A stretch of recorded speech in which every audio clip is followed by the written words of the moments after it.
Dans cette vidéo, je vais vous expliquer pourquoi les banques centrales ne parviendront pas à contenir l'inflation malgré les hausses répétées et continues des taux d'intérêt. Depuis quelques mois, la Réserve fédérale américaine augmente régulièrement ses taux d'intérêt afin de lutter contre l'inflation galopante. La Banque centrale européenne a récemment commencé à augmenter ses taux également afin de baisser l'inflation record et atteindre la barre des 2% qui est l'objectif qui est fixé par son mandat. Malheureusement, ces efforts risquent d'être en vain puisque de nombreux facteurs qui sont sources d'inflation ne peuvent pas être affectés par une augmentation des taux d'intérêt.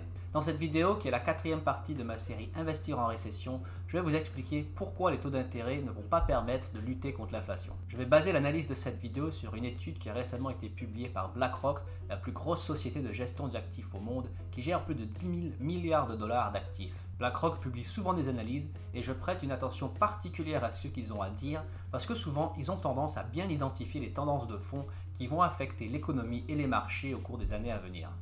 Dans cette vidéo, nous allons étudier certains facteurs très précis qui expliquent pourquoi les banques centrales auront bien du mal à faire baisser l'inflation.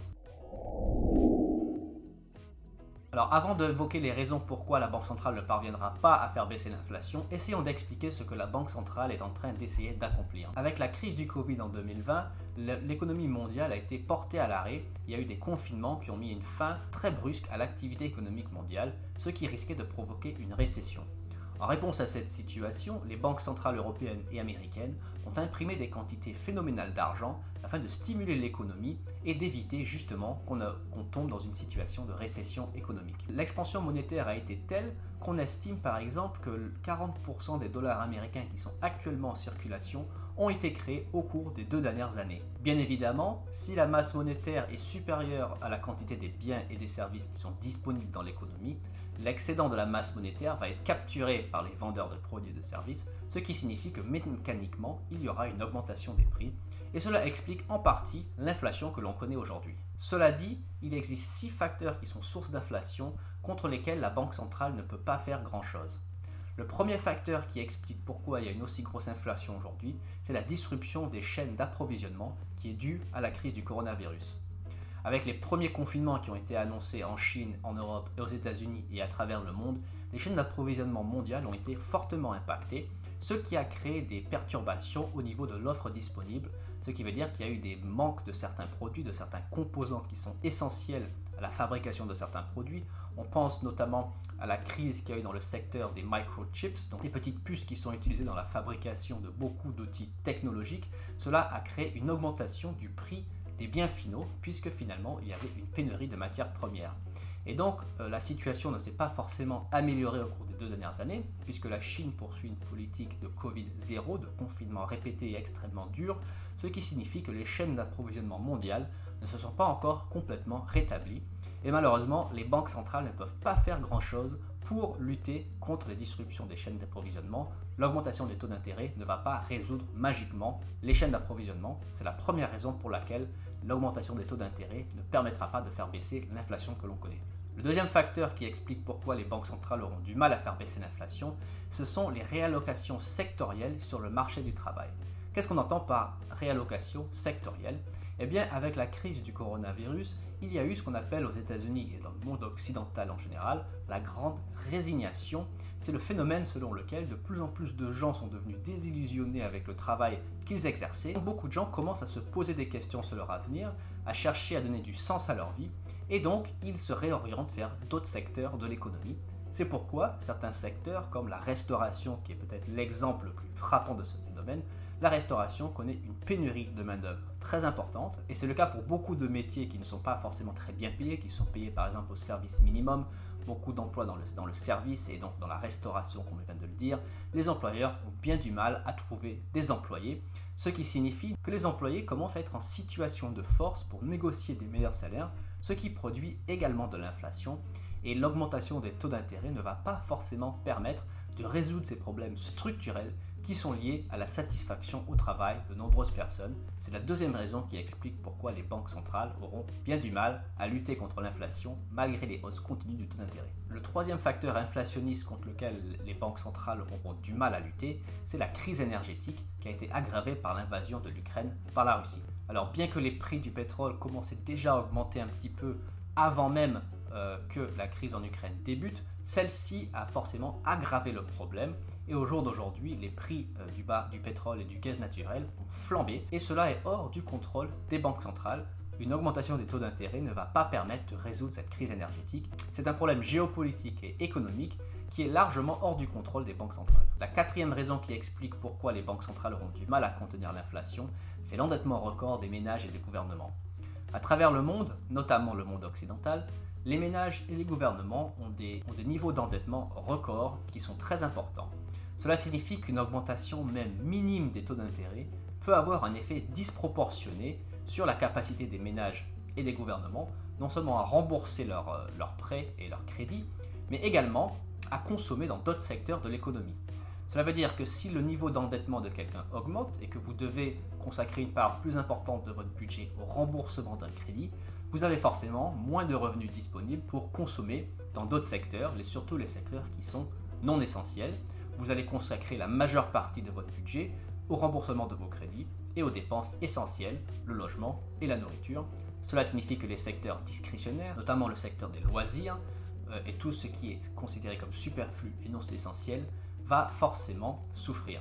Et donc cela limite en quelque sorte la marge de manœuvre de la Banque centrale. Elle ne peut pas trop augmenter les taux d'intérêt parce que cela risque de créer des situations intenables où les consommateurs et les gouvernements sont dans une position où ils ne peuvent pas forcément rembourser les dettes qu'ils doivent à leurs créanciers. La cinquième raison qui explique pourquoi les banques centrales auront du mal à lutter contre l'inflation, c'est la transition vers le net zéro. La transition vers le net zéro, c'est le phénomène selon lequel on va essayer de se détourner des secteurs économiques qui sont producteurs et émetteurs de carbone vers vers des types de production qui n'émettent pas de carbone. Cela veut dire concrètement la fin des énergies fossiles, la fin des émissions de CO2. Alors la crise énergétique va accélérer cette transition. On sait que de nombreux gouvernements occidentaux ont des objectifs très ambitieux en matière de lutte contre le CO2 et donc de transition énergétique. Cela dit, et encore une fois selon l'analyse de BlackRock, la baisse des capacités de production d'énergie fossile, donc le fait qu'on se détourne des énergies fossiles, ne sera pas compensé assez rapidement par l'augmentation des capacités de production net zéro, donc non émettrices de carbone. Cela veut dire qu'il y aura des déséquilibres entre les besoins énergétiques et la demande d'énergie, ce qui signifie qu'il y aura une grosse volatilité et une grosse inflation dans le secteur énergétique pendant encore des années à venir. Il y a l'objectif 2030 d'arriver à des niveaux de production d'énergie renouvelable très ambitieux dans le monde occidental. Cela dit, cela ne va peut-être pas permettre de compenser la baisse de production d'énergie fossile qu'on essaye de mettre en place, ce qui signifie que les banques centrales, malgré l'augmentation des taux d'intérêt, elles auront du mal à faire baisser les tendances inflationnistes. Et enfin, la sixième raison qui explique pourquoi les banques centrales auront du mal à lutter contre l'inflation, c'est ce que BlackRock appelle la surpolitisation des enjeux. Qu'est-ce qu'ils entendent par cela? BlackRock part du constat qu'on vit dans un monde interconnecté, très complexe, qui requiert justement des décisions qui sont souvent subtiles, bien réfléchies et qui ne sont pas le résultat de réactions épidermiques. Or, on remarque depuis quelques années qu'il y a une montée des opinions extrêmes, une montée des populismes et une montée de la simplification extrême d'enjeux qui sont extrêmement complexes, ce qui mène souvent, malheureusement, à des décisions qui ne sont pas mûrement réfléchies, qui sont parfois simplement adaptées à un certain contexte idéologique ou politique qui permet aux décisionnaires de se faire bien voir ou de se faire réélire. Le problème de cette approche, c'est que les solutions qui sont proposées et mises en place sont souvent court-termistes et ne tiennent pas compte des tendances lourdes de fond qui imposeraient plutôt de prendre des décisions parfois un peu plus inconfortables, mais nécessaires pour maximiser le bien-être de tous sur le plus long terme. Et donc cette surpolitisation des enjeux résulte dans le fait que parfois les réponses politiques et monétaires, en l'occurrence avec l'augmentation des taux d'intérêt, n'est pas forcément adaptée à la situation.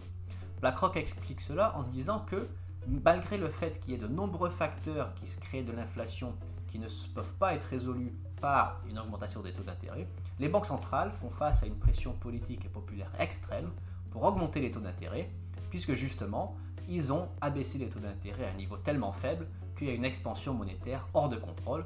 Et donc, en résultat, cela veut dire que la Banque centrale doit réagir en augmentant les taux d'intérêt, puisque c'est perçu comme étant la seule solution pour résoudre cette crise. Mais le souci de cette approche, c'est que la Banque centrale va rapidement se rendre compte que l'augmentation des taux d'intérêt ne va pas permettre de faire baisser l'inflation. Au contraire, cela risque de créer des récessions en Europe et aux États-Unis, ce qui va donc créer des réactions négatives du public et des hommes politiques, et donc la Réserve fédérale va donc finalement accepter une inflation qui sera supérieure à la normale, et par la normale on entend supérieure aux 2% qui sont fixés par son mandat, et donc il est très possible que pendant les quelques années à venir, on fasse face à une inflation qui est plutôt de l'ordre de 4, 5, voire de 6%, à cause des différents facteurs qu'on vient d'évoquer dans cette vidéo. C'est pourquoi les investisseurs doivent se préparer à faire face à un contexte inflationniste pendant quelques années à venir et qu'on ne va pas miraculeusement tomber à un niveau d'inflation de 2% comme le prévoient les banques centrales. Du moins, ce ne sera certainement pas le cas à court terme. C'est pourquoi BlackRock commence déjà à se positionner pour un environnement inflationniste. Et également, l'autre conséquence de cela, c'est que les cycles économiques et les cycles du marché vont se raccourcir puisque les réactions qui sont apportées aux différents enjeux qu'on vient d'évoquer seront effectuées sur des périodes très courtes et vont dépendre du contexte politique et idéologique du moment.